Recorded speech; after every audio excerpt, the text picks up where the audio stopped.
Hello friends, this is JR and you are watching JR's English. আজকে আমি যে ভিডিওটি নিয়ে এসেছি সেটি হলো ক্লাস 12-এর অন কিলিং আ ট্রি। তাদের যে কবিতা রয়েছে সেই কবিতার ইম্পর্ট্যান্ট 15 এসএ কিউ 15টি এসএ কিউ নিয়ে এসেছি। যে 15টি এসএ কিউ পড়লে কিন্তু এর মধ্যেই তোমরা কমন পাবে এবং 100% কমন পাবে, কোনো মিস হবে না। এই 15টি এসএ কিউ ভালো করে নাও, কারণ তোমাদের এই এক এক করে কিন্তু মোট 20 নম্বরের এসএ কিউ এবং এমসিকিউ রয়েছে। আমি ইতিমধ্যে এমসিকিউ সমস্ত তোমাদের যে চার চার চার 8টি পোয়েম এবং একটি ড্রামা সবারই এমসিকিউ দিয়েছি, 4টি প্রোজেরও এসএ কিউ দিয়ে দিয়েছি এবং এখন পোয়েমের এসএ কিউগুলো দিচ্ছি পরপর। এটা অন কিলিং আ ট্রির ওপর। সো দেখতে থাকো জেআরস ইংলিশ। যারা নতুন আসছো প্লিজ সাবস্ক্রাইব জেআরস ইংলিশ এবং ভালো লাগলে ভিডিওগুলো লাইক করো এবং কমেন্ট করে জানাবে কেমন লাগছে এবং বন্ধুদের মধ্যে শেয়ারও করে দাও যাতে সকলে এই ভিডিওগুলো দেখে উপকৃত হতে পারে। সো দেখতে থাকো জেআরস ইংলিশ। আমি তোমাদের জন্য এই ভিডিও নিয়ে আসবো। যত ধরনের এইচএসের ইম্পর্টেন্ট তথ্য আমি পাবো, যখনই পাবো তখনই তোমাদের জন্য আমি ভিডিও বানিয়ে দেবো, যাতে তোমাদের পরীক্ষার সময় ভালো নাম্বার পেতে পারো, পরীক্ষায় ভালো করে লিখতে পারো। সো দেখো, আমরা অন কিলিং আ ট্রির প্রশ্ন আলোচনা করছি। In what form of verse is the poem on killing a tree written? কোন ভার্সে, কোন অন কিলিং আ ট্রি কোন ফর্মে লেখা ভার্সের? The poem on killing a tree is written in free verse. Free ভার্সে লেখা হলো এই অন কিলিং আ ট্রি কবিতাটি। How does a tree grow? কীভাবে একটি গাছ বেড়ে ওঠে? আর ট্রি গ্রোজ, একটি গাছ বাড়ে স্লোলি, ধীরে ধীরে, বাই কনজিউমিং দ্য আর্থ, পৃথিবীর শোষণ করে, পৃথিবীর কাছ থেকে রস, ফিডিং আপন ইটস ক্রাস্ট, উপরি অংশ থেকে খাদ্য সংগ্রহ করে, অ্যাবজর্বিং সানলাইট, সূর্যের আলোকে শোষণ করে, এয়ার বাতাস, ওয়াটার জলকে শোষণ করে, ফর ইয়ার্স, বছরের পর বছর ধরে।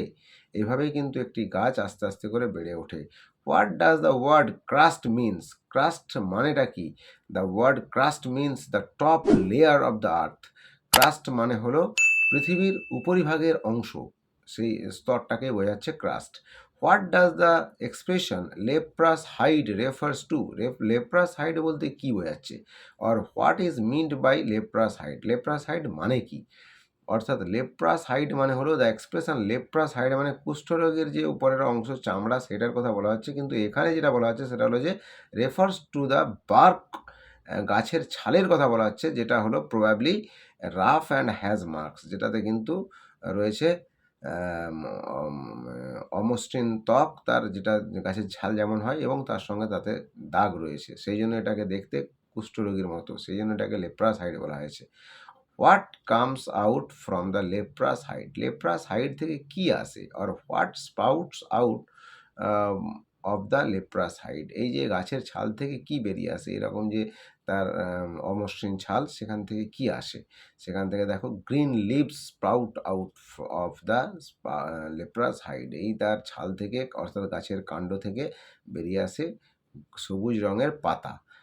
But this alone won't do it? কিন্তু এটাই শুধু একা এটা করতে পারবে না। What does do you mean by this? এটা বলতে কোনটা করতে পারবে না?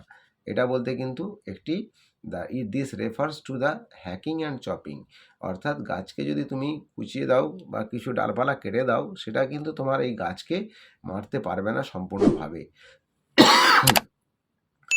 নাও not much pain will do it? খুব কষ্ট কিন্তু এটা দিতে পারবে না। এটা বলতে what does the expression suggest? এটা দ্বারা কী বোঝাতে চাইছেন কবি? দ্য এক্সপ্রেশন সাজেস্ট দ্যাট, কবি এখানে বলতে চাইছেন যে the tree can get pain, গাছ পেতে পারে কষ্ট বা যন্ত্রণা, ফ্রম হ্যাকিং অ্যান্ড চপিং, তাকে যদি ছুরি দিয়ে আঘাত করা হয় বা কুচি কুচি করা হয়, but they can't kill it completely, কিন্তু এটাকে তারা সম্পূর্ণভাবে মেরে ফেলতে পারবে না। অর্থাৎ এখানে কবি এমনভাবে এক্সপ্রেশনগুলো দেখিয়েছেন যাতে বোঝাচ্ছে যে গাছ কাটাটা কতটা নিষ্ঠুরতা রয়েছে এর মধ্যে, গাছ কাটার মধ্যে। What causes the bark of a tree to bleed? কি গাছের রক্ত রসটাকে বের করে দেয়? হ্যাকিং অ্যান্ড চপিং, ছুরি দিয়ে আঘাত করলে অথবা কুচি কুচি করলে, সেটা কিন্তু causes the bark of tree to bleed, তার ছাল দিয়ে রক্ত বেরোয়, গা দিয়ে, অর্থাৎ রক্ত মানে তার রসটা বেরিয়ে আসে। What will rise from close to the ground? গাছের একদম গোড়া থেকে, অর্থাৎ মাটির কাছ থেকে কি বেরিয়ে আসে? কার্ল গ্রিন টুইগস বা কোঁকড়ানো সবুজ পাতা will rise from close to the ground, গাছের একদম গোড়া থেকে মাটির কাছ থেকে বেরিয়ে আসে। From where would curl green twigs rise, কোথা থেকে কোঁকড়ানো সবুজ পাতা বেরিয়ে আসে? কার্ল গ্রিন, এই একই কোশ্চেন ঘুরিয়ে দিতে পারে। The curl green miniature twigs, তার যে ছোট্ট ছোট্ট কচি পাতা, would come rise from stem close to the ground, একদম মাটির কাছ থেকে বেরিয়ে আসে। What does the phrase earth cave refers to? Earth cave মানে পৃথিবীর গর্ত বলতে কী বোঝাচ্ছে? Earth cave refers to the hole made after uprooting the tree, গাছকে যখন আমরা উপড়ে ফেলি তখন সেখানে যে গর্ত তৈরি হয় সেটাকেই বলা হচ্ছে earth cave. Which part of the tree is the most sensitive, white and wet? কোন পার্টটা অংশ সেন্সিটিভ ভীষণ এবং গাছের, এবং কোন অংশটা গাছের সাদা এবং ভেজা? এই তিনটা প্রশ্ন আলাদা আলাদা করে হতে পারে, একটাই উত্তর। Root of the tree is the most sensitive, white and wet, গাছের শেকড়টা কিন্তু সাদা, ভেজা এবং ভীষণ sensitive. Where does the tree's strength lie? গাছের শক্তি কোথায় নিহিত রয়েছে? The tree's strength lies in the roots, গাছের শক্তি নিহিত রয়েছে কিন্তু তার শেকড়ের মধ্যে। স্লোলি কনজিউমিং দ্য আর্থ, ধীরে ধীরে পৃথিবীকে শোষণ করে। What does the expression consuming the earth mean? Consuming the earth বলতে কী বোঝাচ্ছে?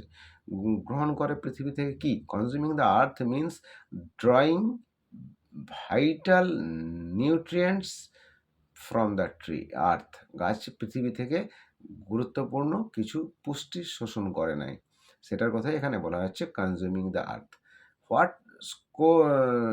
স্কচেস and chokes the tree after it is pulled out? যখন গাছকে তুলে ফেলবে, উপড়ে ফেলবে, তখন কীটা তাকে শুকনো করতে বা তাকে শুকনো করতে, তাকে শুকনো করে দেয়? The sun and the air, যখন তুমি সেই গাছকে সূর্যের আলোয় রেখে দেবে এবং বাতাসে রেখে দেবে, সেটা তোমার কী করবে?